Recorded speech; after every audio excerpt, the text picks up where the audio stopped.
తర్వాత కొద్దిసేపటి క్రితమే sensational director, creative director Ram Gopal Varma ఒక ట్వీట్ చేశారు. అతను ఏమంటాడంటే అతన్ని సమర్థించట్లా, దీన్నేం సమర్థించట్లా, కాకపోతే ఇది ఇంతటితో ఆగదు,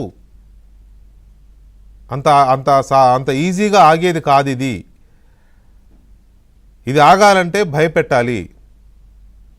పైరసీ చేసేవాళ్ళనే కాదు, పైరసీ చూసేవాళ్ళను కూడా భయపెట్టాలి.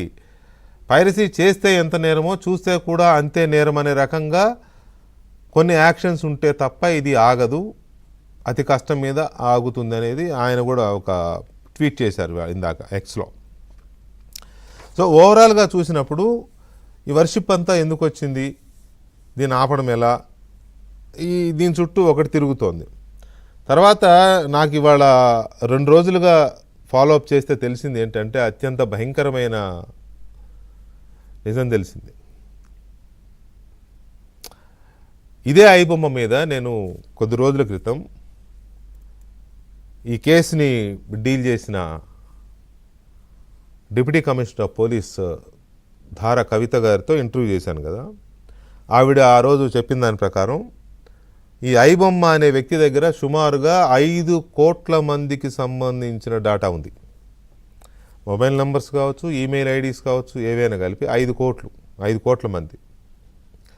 ఇప్పుడు ట్రెండ్ ఏంటంటే గడిచిన 2-3 రోజులుగా విపరీతంగా ఇది చూస్తున్నది ఏంటి అంటే చాలామందికి ఏదో ఒక లింక్ వస్తుంది, లేకపోతే చాలామందికి ఒక మెసేజ్ వస్తుంది వాళ్ళ ఫ్రెండ్ దగ్గర నుంచి, అరే అర్జెంటుగా ఒక 30,000 వెయ్యి, నాకు నా ఫోన్పే ఆగిపోయింది, 2 గంటల్లో నీకు మళ్ళీ వేస్తాను, తొందరగా వెయ్యి అంటే, అయ్యో ఫ్రెండ్ అడిగాడు, వాడికి ఏదో అవసరం వచ్చిందని వీళ్ళు వేయడం.